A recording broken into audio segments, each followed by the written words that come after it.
Blessed you are viewers of Equinoxe Television. Thank you so much for joining us on this edition of the news. We begin right away with Her Majesty's journalism under repression in Cameroon.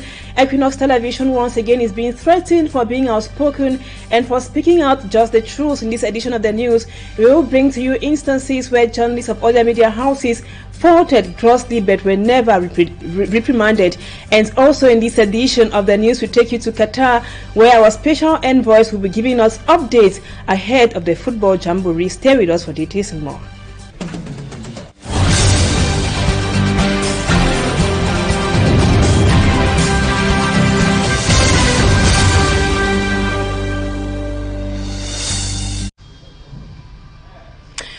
Welcome back, viewers. We begin this edition of the news in sports. We take you right away to meet our special envoy, Smart Njikan Gabriel, in Qatar, who tells us that fans trooping into Qatar to be part of the FIFA World Cup might not face problems of accommodation, as the local organizing committee is putting all in place to ensure that everything goes on smoothly. Hello, Smart. What is happening at the fans zone in Qatar? Hello there, welcome to Barahat El Janoub in the El Wakra district of Qatar. This is where fans from different countries will be lodged by the local organizing committee in charge of the World Cup in Qatar. Let us now discover the Barahat El Janoub fan base in Qatar. The Barahat El Janoub site reserved for fans at the World Cup is a workers' accommodation community built in a 773.457 square meters. The structural design of the building was inspired by a traditional Qatari architecture. The fan base has a total of 1,404 accommodation units consisting of 4 rooms at each level, giving us a total of 16,848 rooms, with each room having 2 beds, a toilet, and a kitchen. The zone is also having a supermarket and other petty stores for the fans, implying all fans here won't have to go far off to get something. We are lucky during this report to have met with the supporters of El Tricolor of Mexico, who were happy to be in Qatar. Another group of fans we met was that made up of Nigerian pressmen, who say even without the Super Eagles, they came to support the other African nations. But Africa is coming. We have Ghana, we have Cameroon. A fan of Le Bleu de France was also spotted in the zone.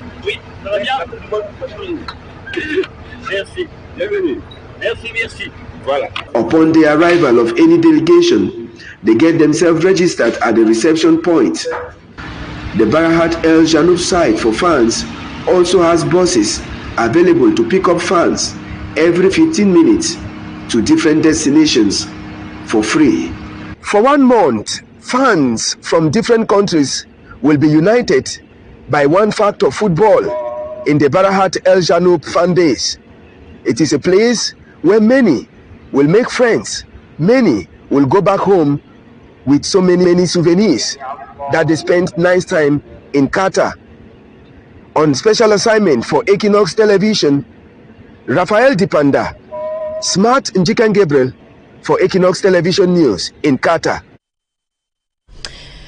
Thank you, Smart. We stay with you guys in Qatar. The president of the World Football Governing Body, FIFA, Giovanni Infantino, says the World Cup, which is being organized by Qatar, is going to be one of the best tournaments ever.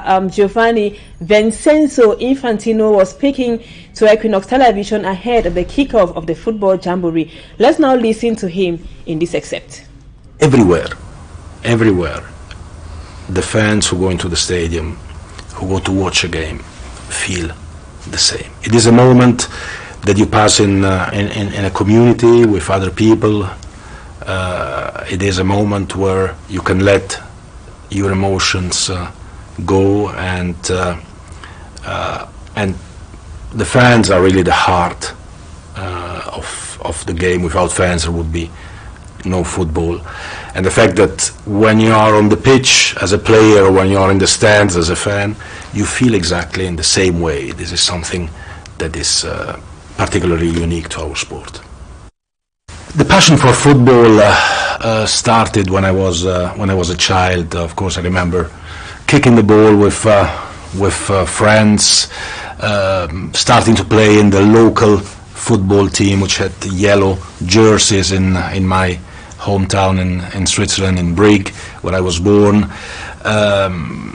Playing, whether it was snowing or raining or the sun was shining outside, and also, of course, due to my very legendary football skills, I remember as well some broken windows here and there. My parents were not so happy about that. And some garage doors which suffered as well quite a lot. Nice memories, but you know, this fact of playing together, of being with your friends, is something that is really part of the DNA of football, and it's fantastic. I am son of Italian immigrants in Switzerland, and football was a way as well, certainly, to interact, to be integrated with the local community. On one side we had, of course, the Italians who were playing together against the Swiss, but we were also playing together with the Swiss and those of other nationalities. So it's a way of coming together, a way of being integrated, and this way of doing that through football is something which is, I think, really unique. It was certainly unique for me and for many people, I'm sure, as well, all over the world. You know, when you're passionate for football like I am, but you're right-footed and have two left feet, you need to find other ways, of course, to get involved in the game. So I started very young to organize games, to organize the teams, to bring the teams together, to organize events and tournaments. I organized my first football tournament when I was maybe 10 or 11 years old. We organized every weekend international games, because we were the Italians playing against the Swiss or against the Yugoslavs or against the Portuguese or against the Spaniards. And playing football, you bring people together. So I could somehow probably combine these key values with the passion and the joy for a game which brings people together. And well, throughout my life, this was a little bit the fil rouge that I'm still following. People tend to say, those who know me, that I'm a hard worker. I don't think that's true, because I'm actually not working at all. I'm living my passion. When you live your passion, of course you don't count hours, days, nights, travels, or what have you.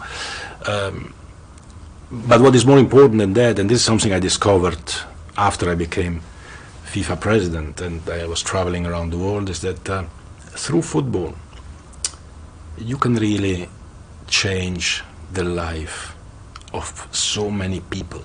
Not just those who become world stars, but just those men and women, and more girls all over the world, who by playing football reach a different level of esteem, of self-esteem, of dignity, of positioning in their society. And this is something that has really no price, and we are all the same, right? We are all human beings. That's actually also, I think, one of the values and of the lessons of football. And we've always to remember where we come from. There is actually a great thing about football, and for me it's probably the most important lesson that you learn with football. You learn many things: team spirit, you win only as a team, you respect the rules, you respect the referee. But there is one crucial element in football, which is that actually when you win a game, you're happy, you're smiling. Whether you win the World Cup or whether you win a game amongst friends, you're smiling, you go to work happy, you go to school happy. And you're happy until when? Until the next game. When you lose a game, however, you're sad, you're angry. But you're sad and angry for maybe an hour, a couple of hours, maybe a day. And after, you start thinking on the next weekend when you have the next game, and you're going to win that game. So I think that as a child, you start already learning that well, you stand up from every defeat and you take up the next challenge. So it teaches you really resilience and believing in yourself, believing in the community as well, in your teammates, and going for the next challenge. Always, after the defeat, you always have to stand up and go for the next one. When it comes to the World Cup stadiums here in Qatar, 8 state-of-the-art stadiums. I mean, one is more beautiful than the other. It's really difficult to choose and pick one. Of course, the Lusail Stadium, where the final will take place, is special. The Al Bayt Stadium, where the opening match is taking place as well, with this tent, the shape of a tent, of an Arab tent, is extremely beautiful. The stadium we are here, it's called the 974 Stadium because it's built with 974 containers, and after the World Cup the containers will be closed and the whole stadium will be shipped somewhere else. It's part of the legacy as well of this World Cup, the sustainability of the World Cup, thinking about the environment and not just building white elephants who are not used thereafter. The stadium will be reused somewhere else in the world. This will be quite a unique World Cup because it's a very compact World Cup with 8 stadiums in 50 kilometers. You can watch more than one game per day, which is again unique. This never happened in any World Cup, and it will never happen in future as well, because everything is happening here in a small country with a big heart. That was the president of FIFA, Gianni Infantino Vincenzo, speaking to our reporters in Qatar. And now we told you in the headlines, viewers, that journalism is somehow under repression. In Cameroon, Equinoxe television, some of the journalists are being threatened by some government officials. Journalists of Equinoxe television or the media house as a general suffer repression either in the hands of the military or government officials. Their rights to freedom is severely being tampered with. Our reporter Mala Glory tells us that at least 4 journalists of the Equinoxe media group have been called up for questioning, and some of them have even been arrested. The latest case is that the program director, Serge Alengotu. Let's now have Glory's report. I've never been on the good books of the government of Cameroon since I started covering the Anglophone crisis.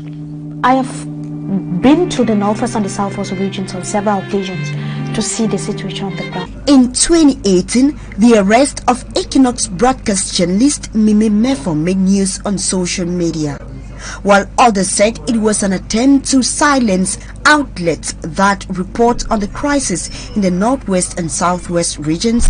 Mimi Mefo was accused of reporting false information. The seasoned journalist was arrested on a Wednesday at midnight, an ungodly hours, and taken to the New Bell prison. I spent 4 days in prison. They were running through my social media platforms and asking me if actually I published this information. Away from that is the 1-month suspension of the program Droit de Réponse and its presenter Cédric Noufélé, together with Severin Chunkud, the head of one of the country's most outspoken and popular TV channel. The National Communication Council accused Equinoxe Television of failing to manage a guest whose comments on the television debate program, according to the CNC, was liable to amplify social unrest. And the recent case is that of Serge Alain Otu, presenter of Equinoxe Soir, who has been on the spotlight in the last days. He is being held responsible of a declaration made by his guest on his platform. Serge Alain Otu has been convocated by the National Communication Council. Just like these journalists, many other journalists in Cameroon are under custody for doing their job. Well, you all might know that the Minister for Territorial Administration has instructed the governor of the Littoral region To call up Serge Alain Otto, is the director of programs and also the presenter of your favorite evening program, daily evening program, Equinoxe, swore over claims of unprofessionalism and hate by some panelists of the debate program. Shockingly enough, some other media houses in the country who propagate hate speeches on their platforms are hardly reprimanded or caught up. Let's now have more with our staff man, Innocent Aze. Equinoxe Television has not stopped counting intimidations, suspensions and closure threats from the Ministry of Territorial Administration and the National Communication Council for merely reporting and coordinating debates professionally. The aforementioned institutions keep finding the appropriate spots to bite Equinoxe Television. Their relentless hunt has yielded them some slightly juicy fruits, with the suspension of programs like Droit de Réponse, as well as presenters and journalists months back, over statements made and assumed by panelists, while the Equinoxe TV report